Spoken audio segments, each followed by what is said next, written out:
বিশিষ্ট কণ্ঠশিল্পী দিগন্ত ভাৰতীক অপমান কৰিলে চানমাৰী বিহুত। ইয়াৰ পাছতে সৰব হৈ পৰিছে বিশিষ্ট কণ্ঠশিল্পীগৰাকী। সংবাদমেল সম্বোধন কৰে প্ৰকৃততে ঘটনাটো কেনেদৰে সংঘটিত হৈছিল সেই সন্দৰ্ভত মুখ খুলিছে। কি হৈ আছে এইবোৰ এনেকৈ গান গাই আছোঁ আৰু যেতিয়া আমিও কি হয় পজিটিভ হৈ থাকোঁ ন, যেতিয়া এনেকৈ নমাই দিছে মই প্ৰথম তেওঁ কৈছে এইবিলাক কথা মানে গুৰুত্বহীন, কিন্তু ষ্টেজত পানী আছিলে অলপ, মই খালী কৰি আছিলোঁতো, সেইটো পজিটিভ উঠি আহিছে, পানী চানী আছেতো, অকণমান দিগদাৰ হৈছে, অকণমান মানুহকেইটাক অকণমান চাগে সুবিধা কৰি দিবৰ কাৰণে কেইজন মানুহ উঠিছে, মই সেনেকেই ভাবিলোঁ। যেতিয়া এনেকৈ নি আছে তেতিয়া অকণমান লাহে লাহে বস্তুবিলাক বেয়া দেখিছোঁ ন, মই ভাল লগা নাই। সিহঁতৰ নাচ বন্ধ হৈ গ'ল, পৰিৱেশটো বেলেগ হৈ গ'ল ন, বিহুৰ ইমান ধুনীয়া পৰিৱেশ এটা চলি আছে, ল'ৰা বোৱাৰী যে এনেকৈ এই গণ্ডগোলবিলাকৰ কাৰণে বা এই অপ্ৰীতিকৰ পৰিস্থিতি যিয়ে সৃষ্টি কৰিছে, তেওঁ এতিয়া ক'ৰবাত অকণমান তলে মুলকা মাৰিছে ক'ৰবাত, তেওঁ আহক, আহি পেলাই ক্ষমা খোজক ৰাইজৰ, গোটেই ৰাইজখনো জামুৰ খাই উঠিছে। তেওঁ অপমান ৰাইজ গোটেই আহি গ'ল দেই, আৰু সেই অহাৰ কাৰণে চাগে তেওঁ পলাই দিলে, এনেকুৱা হৈছে। মানুহজনক বিচাৰি নাপালোঁ। কমিটিৰ বাকী মানুহখিনি আছে, তেওঁলোকো ভুল কৰি তেওঁক লৈ আহক। আৰু এজন মানুহে মোক ক'ব আহিলে যে আমাৰ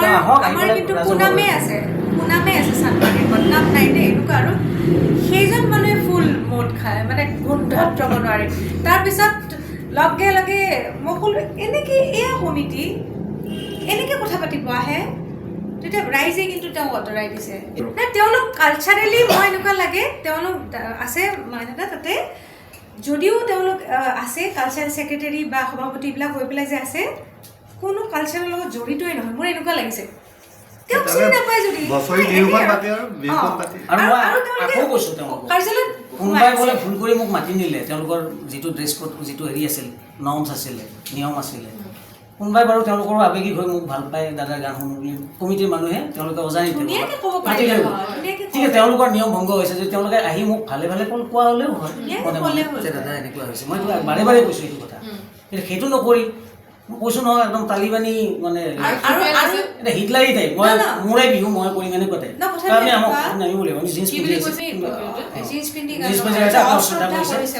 আপুনি অশ্ৰদ্ধা কৰিছে মঞ্চ, আমি নামক তাৰপিছত মোক টানি নিছে, আৰু এটা কথা, 1 ঘণ্টা ধৰি মই গান গাই আছোঁ, মোৰ মিউজিচিয়ান গ্ৰুপটো যে তেওঁলোক প্ৰত্যেকেই জিন্স পিন্ধি আছিলে, কিমান দেৰি কুৱেশ্যনটো কিয় অহা নাছিল? এইটো এটা কথা, এই ভাস্বতীৰ প্ৰগ্ৰেমৰ আগত যিটো গ্ৰুপে প্ৰগ্ৰেম কৰিছে, ছিংগাৰটোৰ বা গায়ক গায়িকাৰ ঠিক 5 ফুট 6 ফুট পিছতে গোটেই জিন্স পিন্ধা মিউজিচিয়ানবিলাক আছে। এই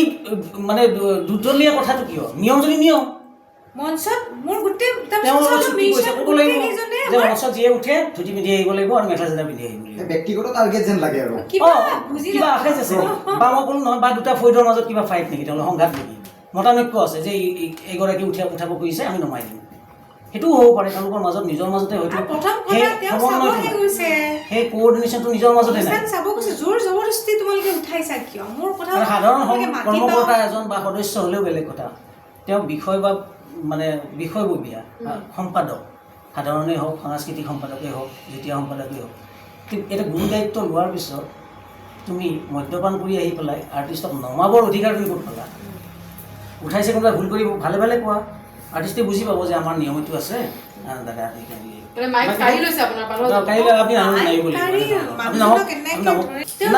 তেওঁ গুচি গ'ল, তেওঁ থাকিলেতো নহ'ল হয় চাগে, ভাবিছোঁ তেওঁৰ অনুপস্থিতিত হৈছে, তেওঁ ঘৰত পোৱা নাই, তেওঁ কিন্তু ঘৰ নাপাওঁতে খবৰো শুনিছে তেওঁ। যদি এইখিনি কৰে, আমি ইতিবাচক মানুহ, আমাৰ কোনো হেৰি নাই, তেনেকুৱা কোনো হেৰি নাই, মই সদায় পাহৰি যোৱা মানুহ, আৰু মোক সেইকাৰণে গোটেই মোৰ ইতিহাসত চাব, মোৰ গোটেই সাংস্কৃতিক মোৰ এই গোটেই যাত্ৰাটো মই ক'তো মোৰ বিতৰ্কও নাই, মই কাকো গালি গালাজো কৰা নাই আজিলৈ, কাকো মই বেয়াকৈ কোৱা নাই, ক'তো কোনো মিডিয়াত মোৰ তৰ্কাতৰ্কি নাই, একোৱেই নাই মোৰ, একেবাৰে চিম্পল।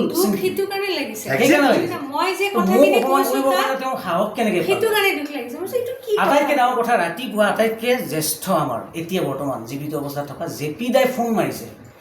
ইমান খঙত ফোন মাৰিছে, তেওঁ কৈছে মই বিৰাট অপমান পাইছোঁ দিগন্ত, তোমাক কৰিছে মানে মোক কৰিছে, তোমাক মই বিৰাট ভাল পাওঁ,